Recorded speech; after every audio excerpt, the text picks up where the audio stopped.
Now, the Gita is password protected. Only the right mindset can log in. If you have a laptop, but you don't have the password, you'll be logged out. Similarly, you can read the Gita 100 times, but without the right inner posture, that's the mindset, the meaning actually stays locked. It opens not through analysis, but through alignment. You can't unlock the Gita with just your intellect. So you need these five mindsets. Openness.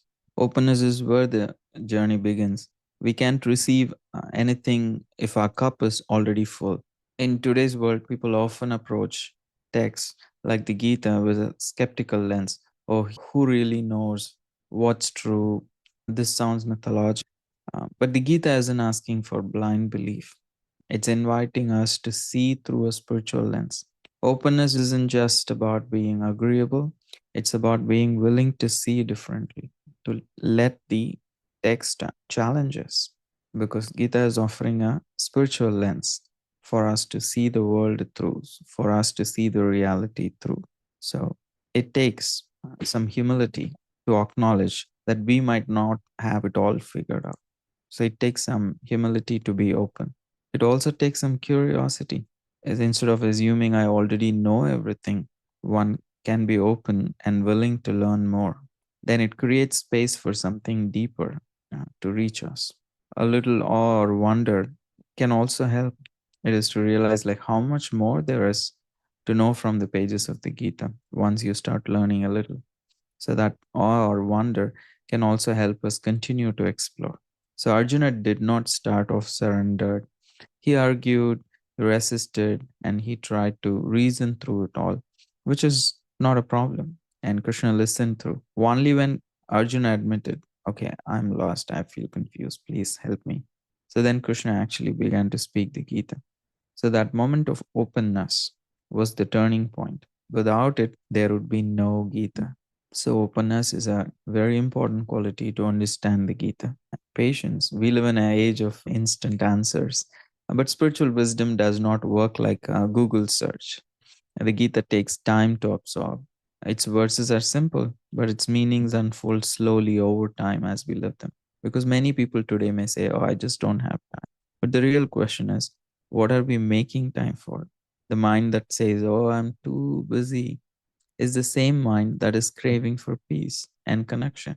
So, practice means we are not rushing to get it all in one sitting. It means returning again and again to the text, reflecting and revisiting. Focus is part of this also because we're living in an age of social media. So, focus is also very crucial. If we are scrolling between screens and swiping between screens, and if we are mentally elsewhere, the Gita will seem very distant. So, if with patience and attention, the Gita becomes deeply personal. Guidance. And spiritual knowledge is not like assembling IKEA furniture. It's more, it takes more effort than that. People think, oh, I can figure it out on my own. No, the Gita was not a solo read. It was spoken by a teacher to a student. And that's not just the context of the Gita, it's the method of the Gita too. A teacher helps us not just understand the Sanskrit, but also apply the message in real life. A teacher helps us stay honest because it's easy to interpret the Gita in a way that simply confirms what we already believe. We come with a worldview and we make Gita match our worldview instead of letting Gita challenge our worldview. So that is why it is very important to have a teacher who not just understands but practices the Gita in order to show us how it works.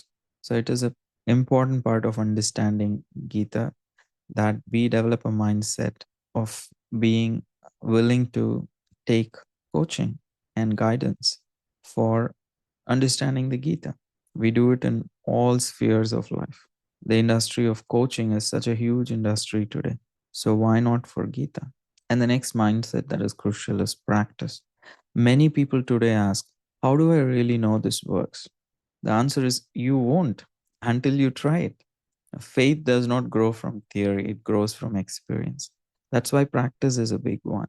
We don't understand the Gita by just reading it. And we understand it when we live it. Spiritual life isn't just academic.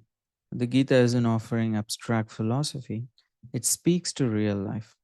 It guides us on how to find our true identity beyond roles and labels, how to steady the mind when it pulls us in every direction, how to act with purpose without being overly troubled by outcomes, and how to connect with the divine even in the middle of a busy day. So, practice is not just meditation, chanting, or rituals alone, it also includes how we respond to life in general.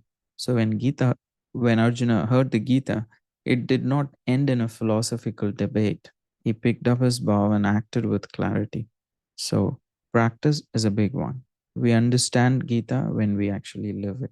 That brings us to the next mindset, which is the desire to grow. A lot of people might look at spiritual wisdom and say, oh, this is interesting, but they keep it at arm's length. Why? Because growth means change, and change requires effort. The Gita does not just offer insight, it offers transformation. But that transformation begins only if we actually want to grow. But the soul is always evolving. The discomfort we sometimes feel in life, the sense that success isn't enough or that relationships don't fill the void that we feel, that's the soul nudging us towards something deeper. So the Gita answers that call, but it can force us. The desire to grow has to come from within. If you have that desire, even just a little, that's enough. Gita will meet us there. So it is not enough to think, oh, this is interesting. It actually requires effort. And whenever we have a desire, we will always put our effort. That's why desire to grow is a very important mindset. And concluding the five mindsets, that openness to receive something new, patience to let wisdom unfold gradually, and guidance to stay on the right path, and practice to turn knowledge into realization, and the desire to grow is the fuel behind the journey. So, if you bring these five mindsets to the Gita, you won't just read it, you'll be changed by it. So, these five mindsets, openness, practice, patience, guidance, and desire to grow, don't have to come naturally. They can be cultivated. The easiest and most powerful way to develop them is by spending time with the people who live them, being around sincere, thoughtful, spiritual seekers. There is no alternative to that, because by being around such spiritual seekers who embody what the Gita teaches, one can quietly shape how we think, feel, and respond. So when we surround ourselves with that kind of energy, these mindsets start to grow in us almost effortlessly. Thank you.